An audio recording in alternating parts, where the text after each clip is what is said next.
Morning students, 30 अप्रैल का current affairs देख लेते हैं।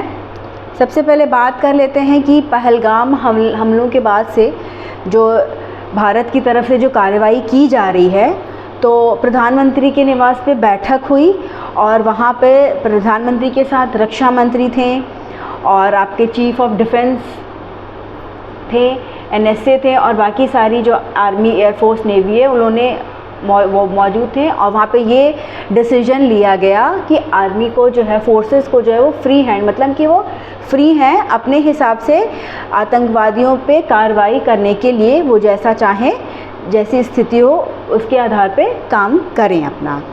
तो इसमें ये इम्पॉर्टेंट हो जाता है कि एक बार हम रिवीजन कर लें कि जो हमारे मिनिस्टर्स हैं, जो आर्मी चीफ्स हैं, वो कौन कौन हैं।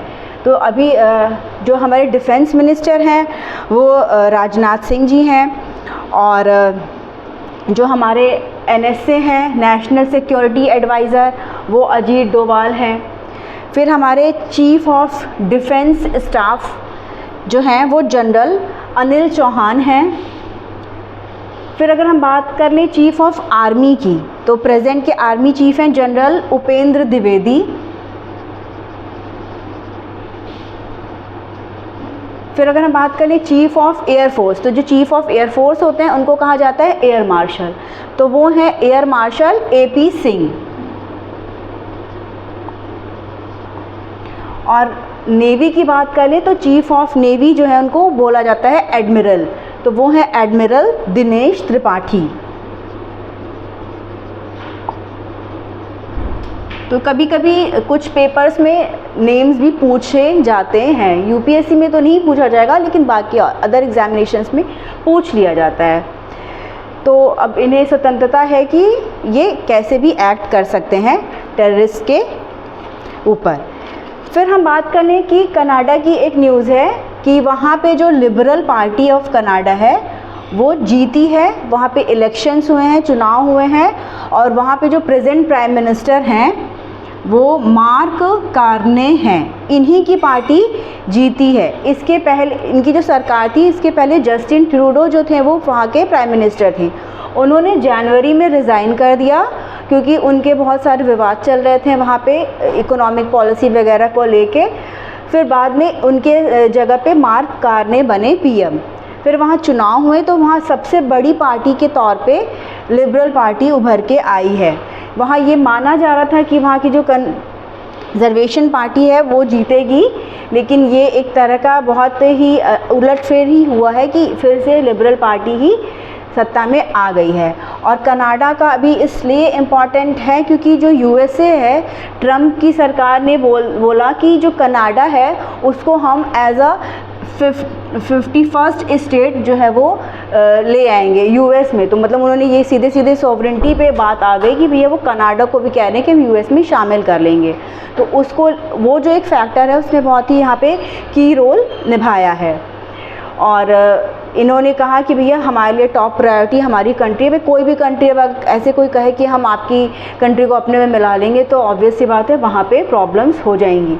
तो ये पूरा का पूरा जो एक तरह से समझ लीजिए कि जो US में जो ट्रम्प के आने के बाद से वहाँ की जो सिस्टम है पॉलिटिकल, उसमें काफ़ी मतलब जो पार्टी को माना जा रहा था कि ये जीतेगी, कंजर्वेटिव जीतेंगे, वो हार गए हैं और लिबरल पार्टी ही सबसे बड़ी पार्टी के रूप में उभर के आई है।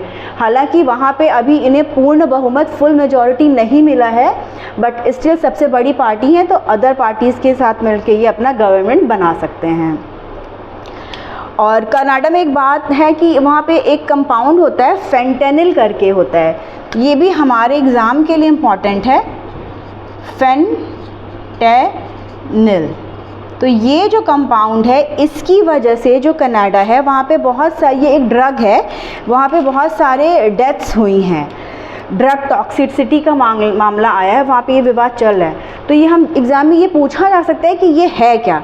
तो जो फेंटेनिल होता है ये एक हाईली पोटेंट सिंथेटिक पिपरिडीन ओपियोइड होता है, और इसका यूज़ जो है वो एनाल्जेसिक के तौर पर, दर्द की दवा के तौर पे इसको इस्तेमाल किया जाता है। और ये हेरोइन से करीब 30 to 50 टाइम्स ज़्यादा स्ट्रॉन्ग होता है, पोटेंट होता है, और मॉर्फिन भी एक सब्सटेंस होता है, जैसे नशे में इसका यूज़ करते हैं, दवाइयों में भी यूज़ करते हैं, उससे ये करीब 50 to 100 टाइम्स ज़्यादा पोटेंट होता है।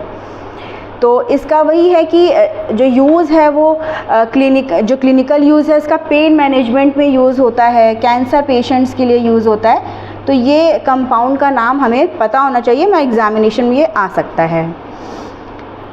फिर अगर हम बात कर लें तो अभी एडिटोरियल पे हम बाद में डिस्कशन करेंगे। जो यूएसए है, यूएसए की जो प्रायोरिटी वॉच लिस्ट होती है, मतलब वो उसमें उन कंट्रीज़ को रखते हैं 301, जहाँ पे इनका मानना होता है कि जो कॉपीराइट्स वगैरह हैं सही से प्रॉपरली नहीं काम कर रहे हैं, तो अभी इन्होंने इंडिया को इसमें रखा है। मतलब पहले से था और इसको इन्होंने अभी रखा हुआ है, हटाया नहीं है। कि ये कह रहे हैं कि जो है वो इंडिया जो है वो सबसे मोस्ट चैलेंजिंग मेजर इकोनॉमीज़ में से है, और यहाँ पे इन्होंने बोला है कि इंटेलेक्चुअल प्रॉपर्टी को लेके काफ़ी सारे इश्यूज़ रहते हैं। तो ये हमारे लिए एक इम्पॉर्टेंट न्यूज़ है। फिर अगर हम बात कर लें ये गोल्डन पासपोर्ट की, गोल्डन पासपोर्ट माल्टा एक कंट्री है।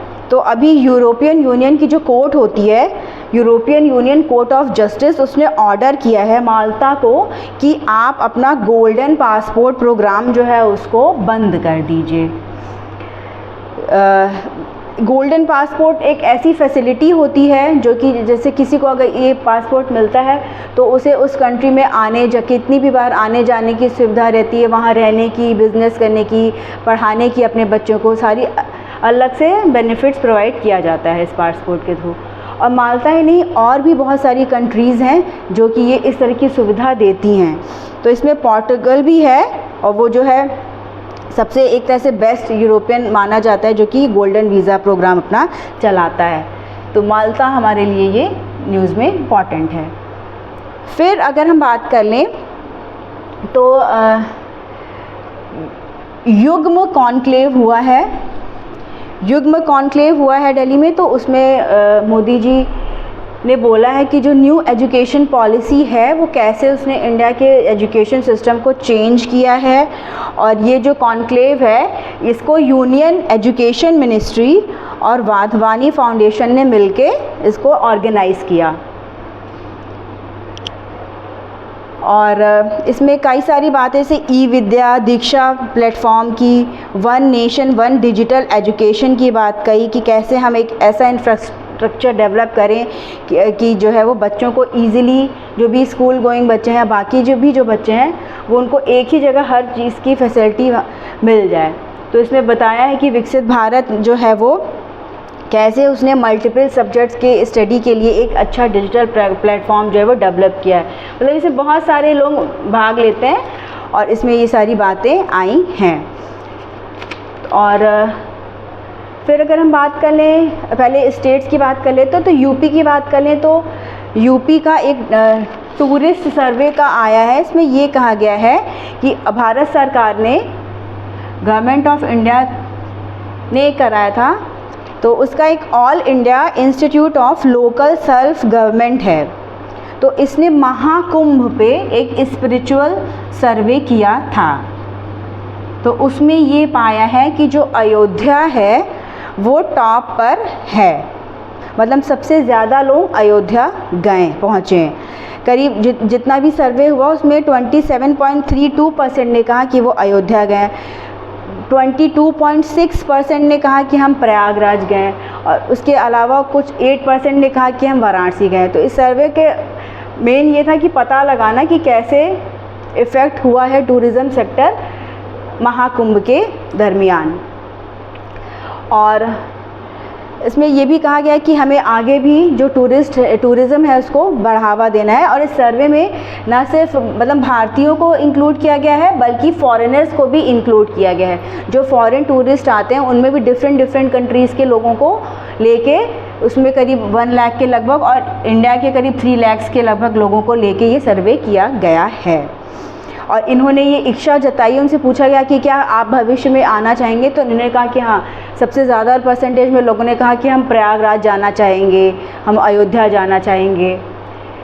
फिर अगर हम बात कर लें तो प्रयागराज इंडस्ट्रियल कॉरिडोर की, तो यूपी सरकार ने प्रयागराज में इंडस्ट्रियल कॉरिडोर के डेवलपमेंट के लिए 166 करोड़ 166 करोड़ रुपए दिए हैं। और यूपी ईडा जो है हमारी जो Uttar Pradesh expressway industrial development authority होती है, उसके थ्रू ये होगा, काम करेगा।